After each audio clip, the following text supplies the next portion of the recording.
When Daniel Rivers stepped out of the taxi with a single suitcase and a heart full of uncertainty, the autumn wind of early September brushed past him like a whispered welcome.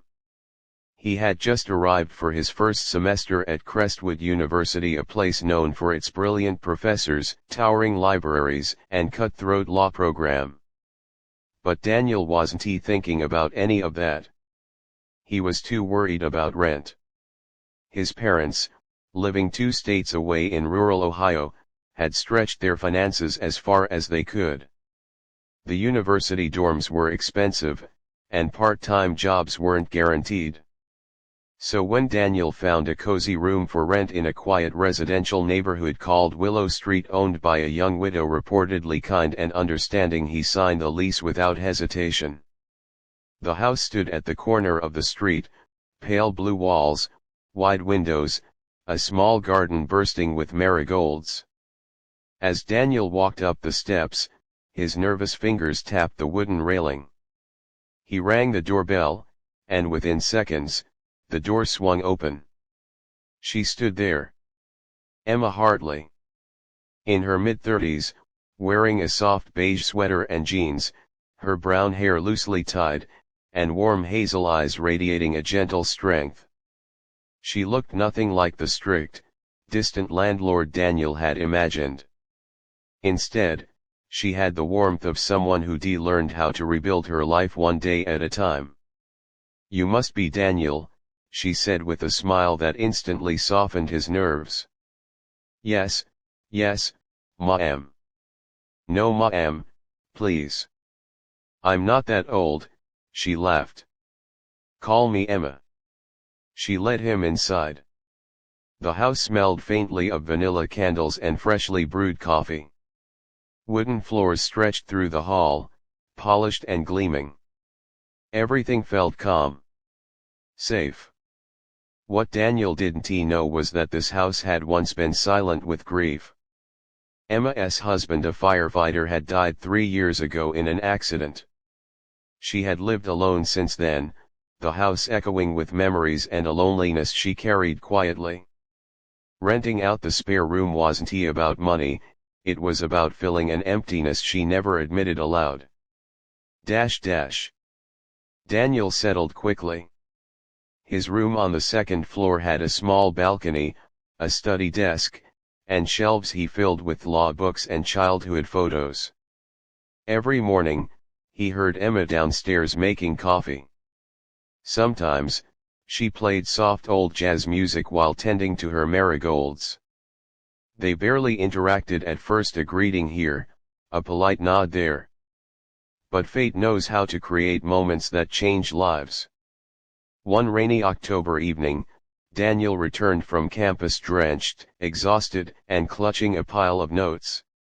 He was juggling too much classes, a part-time job at the library, and the pressure of being the first in his family to go to college. As he stepped inside, he nearly collapsed from fatigue. Emma appeared from the kitchen, startled. "Daniel, you're shaking," she said, touching his arm. "I'm fine, just tired." But he didn't look fine. His skin was cold, his lips pale. "Sit," she insisted, guiding him to the couch. She brought him a towel, tea, and soup she had been preparing for herself.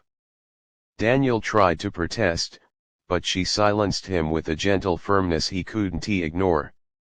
As he sipped the warm soup, he glanced at her, how her brows creased with worry, how her presence made the storm outside feel distant. "That's better," she whispered. "You push yourself too hard." "No one at home ever pushed me," Daniel said softly. "My parents just worked a lot. I always told myself I had to make something of myself."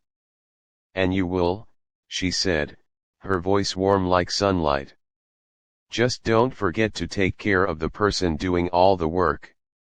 Their eyes met for a second too long. A second both of them felt. A second that scared them a little. Days turned into weeks, and those small seconds of connection grew into conversations, long ones. They talked in the kitchen late at night when both couldn't sleep. Daniel told her about the pressures of school, Emma told him about how silence can be louder than any noise. He helped her fix the backyard fence. She helped him edit his essays. He bought her favorite cinnamon cookies from a bakery near campus. She gave him advice about adulthood that only someone who had lived through heartbreak could give. People on Willow Street began to notice the way they laughed together while raking leaves, how Daniel would carry groceries for her, how Emma looked out the window a little more often when she knew he was due home. They weren't in love. Not yet. But something was blooming.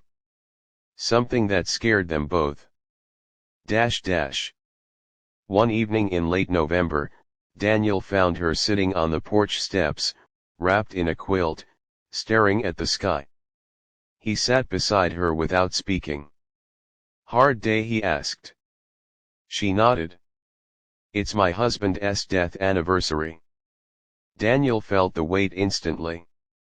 "I'm sorry." Emma inhaled shakily. "I thought grief would fade with time. But some days, it feels new again." Without thinking, Daniel reached for her hand, not fully, just enough that his fingers brushed hers. "You're strong," he said quietly. "But you don't have to be alone." Emma turned to him.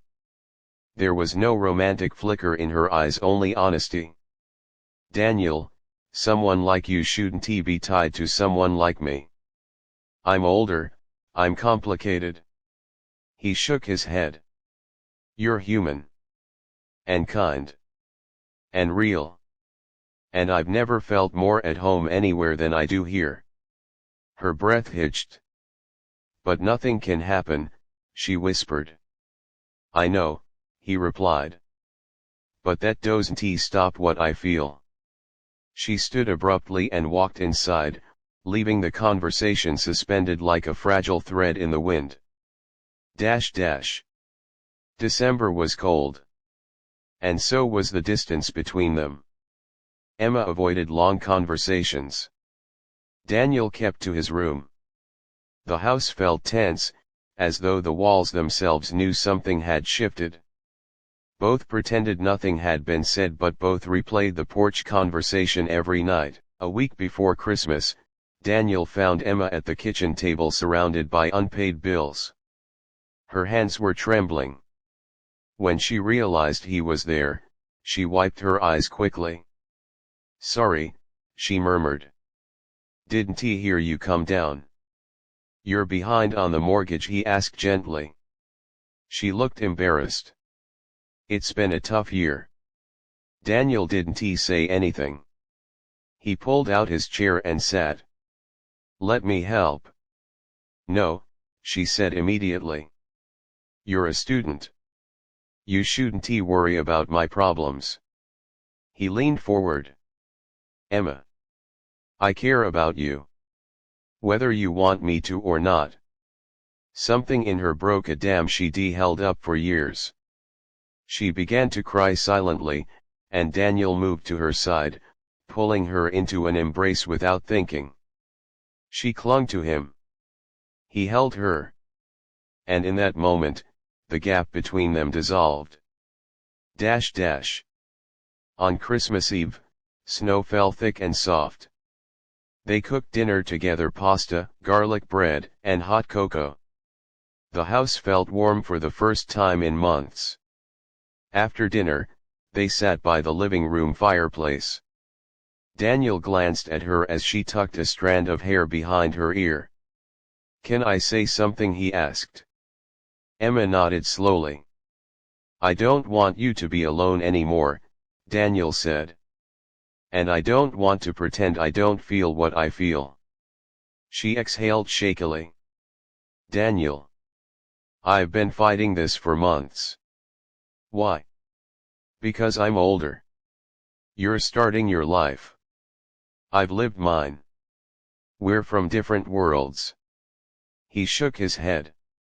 "Then let us build one world together." Her eyes softened, shining with tears that weren't sad this time. You don't know what you're asking for. I do, he said confidently. I'm asking for a chance. Silence.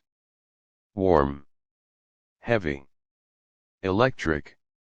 Emma reached out, cupping his cheek with trembling fingers.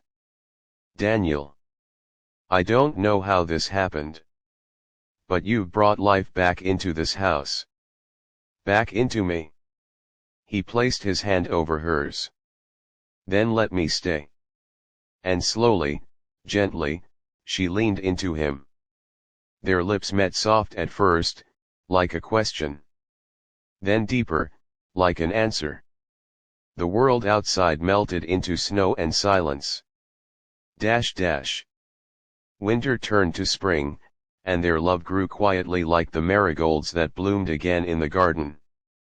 They kept their relationship private at first. It wasn't built on sudden passion but on months of shared rooms, shared worries, shared warmth. Daniel balanced classes with part-time work and evenings with Emma. She found joy again laughing easily, humming while cooking, even repainting the living room because he said it looked too sad. The neighbors whispered, of course.